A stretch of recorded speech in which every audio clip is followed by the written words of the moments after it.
ये कहानी है भगवान विष्णु के परम भक्त सदना कसाई की। बहुत समय पहले की बात है। किसी गांव में सदना नाम का एक कसाई रहता था।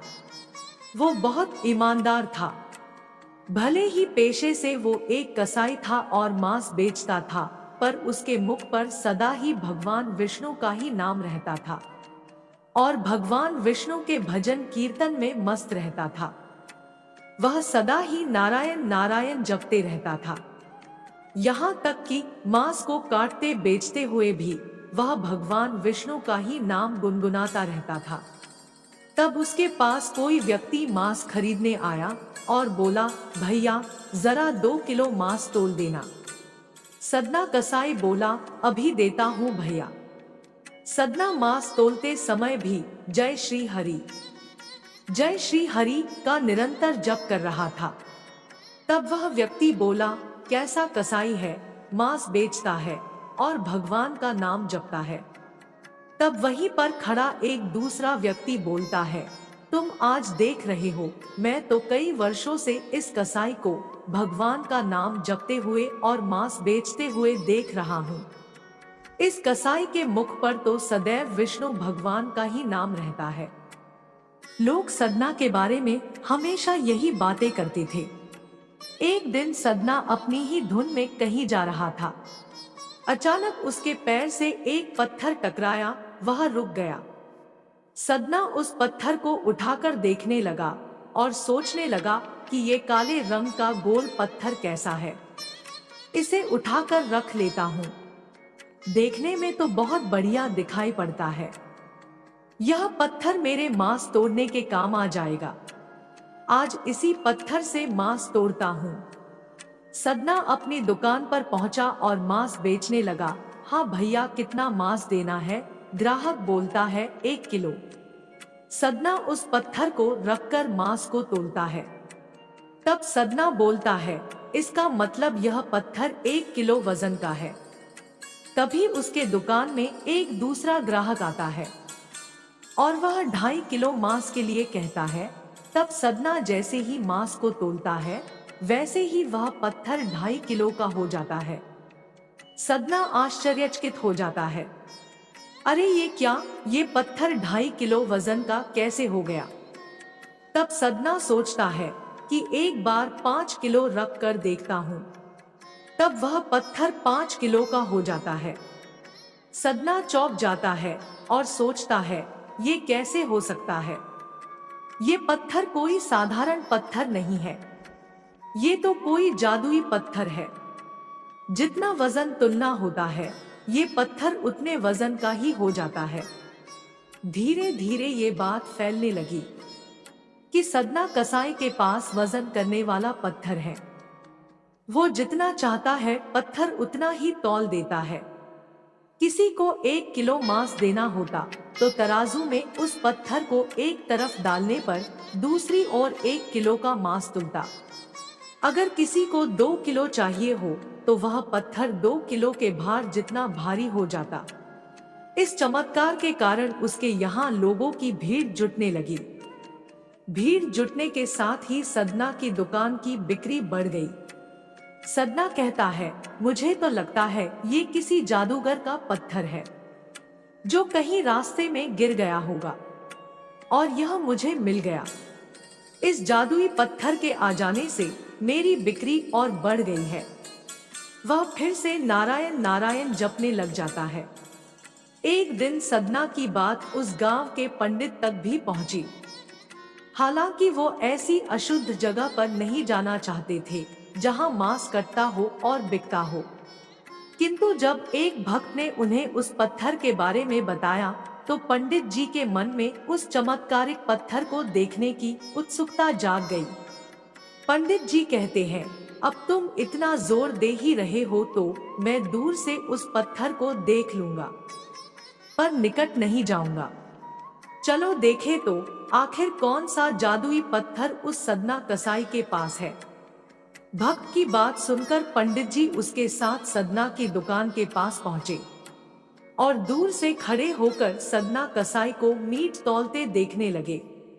उन्होंने देखा कि कैसे वह पत्थर हर प्रकार के वजन को बराबर तौल रहा था। वो ध्यान से उस पत्थर पर दूर से नजरें गड़ाए रहे। अचानक पंडित जी के शरीर के रोंगटे खड़े हो गए। ये कैसे हो सकता है? ये पत्थर इस कसाई के पास कैसे हो सकता है? अब तो मुझे इस कसाई के पास जाकर बात करनी ही होगी। पंडित जी सदना की दुकान पर जाते हैं। सदना कहता है, अरे पंडित जी, आप और मुझ जैसे कसाई की दुकान पर? मैं आश्चर्यचकित हूँ। आइए कृपा करके यहाँ बैठिए। मैं आपकी क्या सेवा कर सकता हूँ? पंडित जी कहते हैं, सदना, तुम्हारे इस चमत्कारिक पत्थर को देखने के लिए ही मैं तुम्हारी दुकान पर आया हूँ। या यूँ कहें कि ये चमत्कारी पत्थर ही मुझे खींचकर तुम्हारी दुकान पर ले आया है।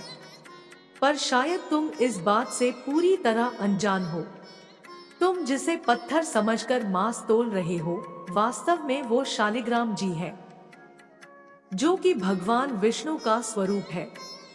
तुम ये नहीं जानते, शालिग्राम जी को इस तरह गले कटे मांस के बीच में रखना व उनसे मांस तोड़ना बहुत बड़ा पाप है।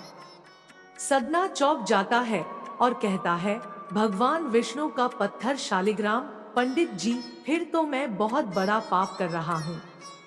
मुझसे भूल हो गई। श्रीहरि, मुझे क्षमा करना।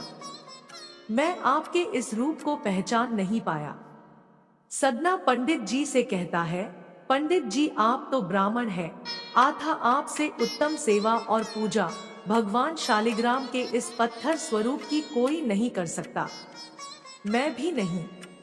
कृपया करके ये पत्थर आप रख लीजिए।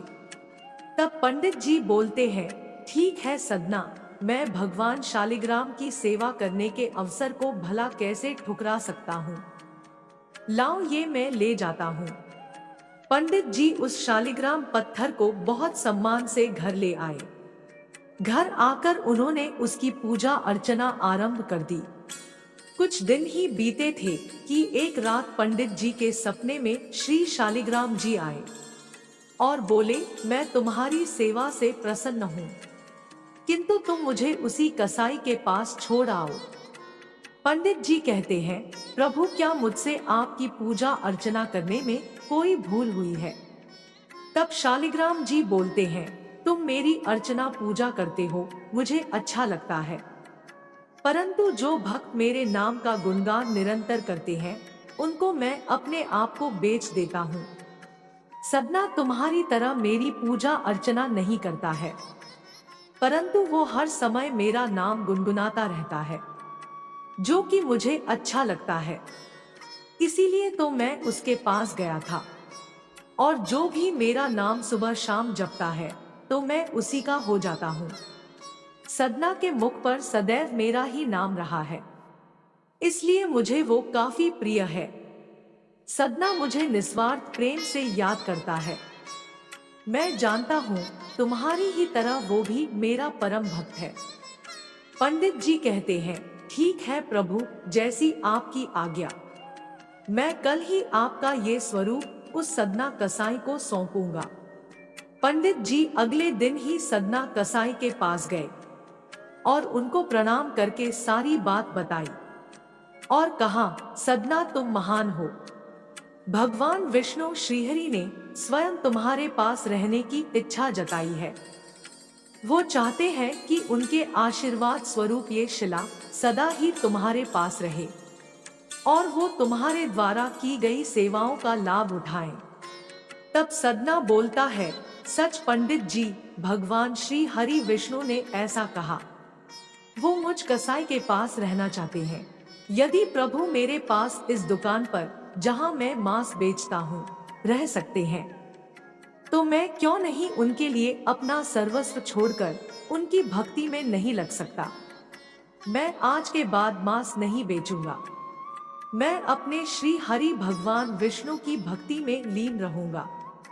मेरा आज से यही नियम है, भगवान श्री हरि की भक्ति करना। पंडित जी ने श्री शालिग्राम जी को सदना को सौंप दिया। सदना कसाई की आंखों में आंसू आ गए। मन ही मन उसने मांस बेचने के विचार को और कार्य को छोड़ने का निर्णय किया और कहा कि यदि मेरे ठाकुर को भजन कीर्तन पसंद है तो मैं नित दिन भजन कीर्तन ही किया करूंगा और उनका स्मरण किया करूंगा। आगे चलकर सदना कसाई भगवान विष्णु के परम भक्त कहलाए और उनकी कीर्ति व नाम चारों दिशाओं में विख्यात हो गया। तो दोस्तों, ये थी भगवान विष्णु और उनके परम भक्त सदना कसाई की कहानी। आपको यह कहानी कैसी लगी हमें कमेंट बॉक्स में लिखकर जरूर भेजिएगा और साथ ही हमारे चैनल कथा परिवार को सब्सक्राइब करना ना भूलें।